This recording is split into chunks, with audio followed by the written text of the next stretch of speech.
রপ্তানি বন্ধের চীনা সিদ্ধান্তে বেকায়দায় আমেরিকা। অত্যাধুনিক ইলেকট্রনিক ব্যবস্থা সমৃদ্ধ প্রায় সব জিনিসের দরকার বিরল ধাতু সহ নানা আধুনিক সামগ্রী রপ্তানি বন্ধের সিদ্ধান্ত চীনের। ফলত সংকটে পড়েছে আমেরিকা সহ উন্নত বিশ্বের আধুনিক উৎপাদন যুদ্ধাস্ত্র উৎপাদনেও পিছিয়ে পড়বে ন্যাটো তথা আমেরিকার সম্ভাবনায় আমেরিকা।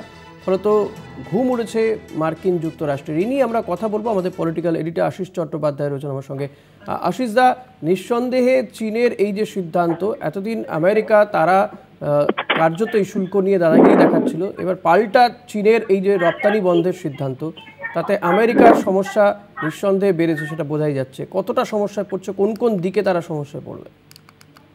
দেখো, এই মুহূর্তে যে সমস্যাটা সব থেকে বড় হয়ে দেখা দিয়েছে সেটা হচ্ছে চীনের যে প্রায় একচেটিয়া কর্তৃত্ব রয়েছে বিরল ধাতুর উপর।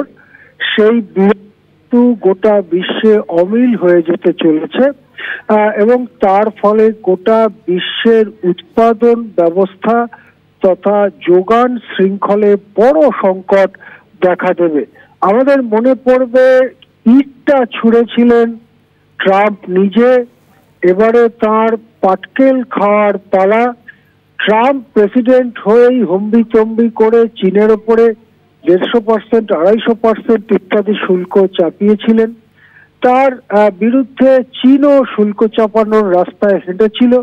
তারপরে দুই দেশের মধ্যে কিছুটা আলাপ আলোচনার মধ্যে দিয়ে একটা আপাত শান্তি যেন প্রতিষ্ঠিত হয়েছিল বলে মনে হচ্ছিল, কিন্তু সেই শান্তি আবার ভেঙে পড়ল যখন ট্রাম্প আবার চীনের উপরে 30% শুল্ক চাপালেন। শুধু 30% নয়, কোনো কোনো পণ্যের উপরে এমনকি 45% শুল্ক চাপিয়েছেন ট্রাম্প। আর এর পরেই চীন ঘোষণা করলো যে তারা বিরল ধাতুর রপ্তানি বন্ধ করে দেবে। আর বিরল ধাতু দিয়ে তৈরি নানা ইলেকট্রনিক সিস্টেম, অত্যাধুনিক যুদ্ধে ব্যবহৃত কামান, ট্যাঙ্ক, বিমান, এই সমস্ত তারা বন্ধ করবে। তারা ইলেকট্রিক কার অর্থাৎ ইলেকট্রিক গাড়ি সহ নানান অত্যাধুনিক জিনিস রপ্তানি বন্ধ করে দেবে। এখন এইটা যখনই হলো তখনই মাথায় হাত পড়লো বিশ্বের বড় বড় কোম্পানিগুলোর, কর্পোরেটগুলোর। কেননা আজকের দিনে আধুনিক যা কিছু জিনিস, সেটা ইন্টারনেট, টেলিভিশন হতে পারে, মোবাইল টেলিফোনই হতে পারে, এমনকি যুদ্ধাস্ত্র নির্মাণ, তার জন্য যে অত্যাধুনিক ইলেকট্রনিক ব্যবস্থা, তাতে এই বিরল ধাতুগুলো খুবই প্রয়োজনীয়। প্রত্যেক দিন আমাদের জীবনের প্রত্যেক দিনে প্রত্যেক মুহূর্ত যে সমস্ত আধুনিক পণ্য দিয়ে ছেয়ে আছে তার প্রত্যেকটিতে অল্প বেশি বিরল ধাতুর ব্যবহার।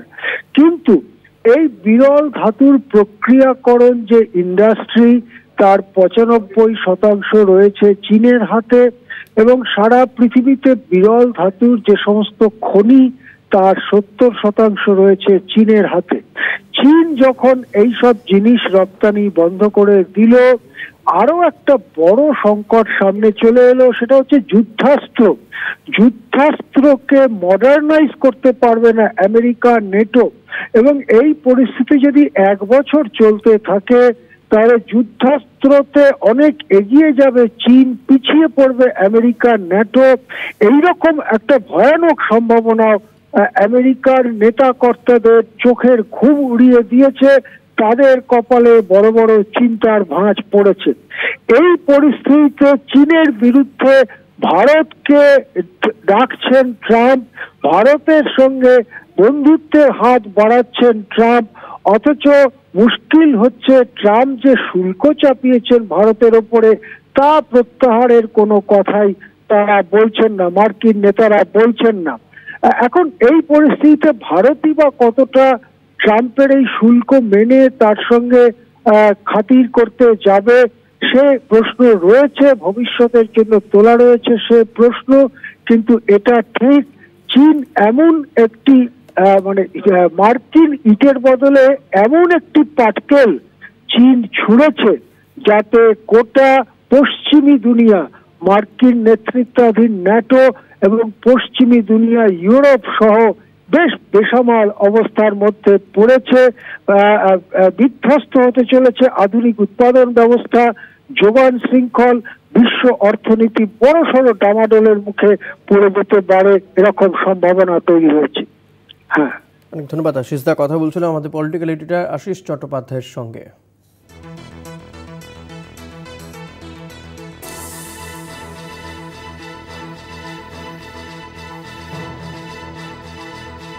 রপ্তানি বন্ধের সিদ্ধান্ত চীনের, যার ফলে ঘুম উড়েছে মার্কিন যুক্তরাষ্ট্রের। বিরল ধাতু সহ নানা আধুনিক সামগ্রী রপ্তানি বন্ধের সিদ্ধান্ত চীনের।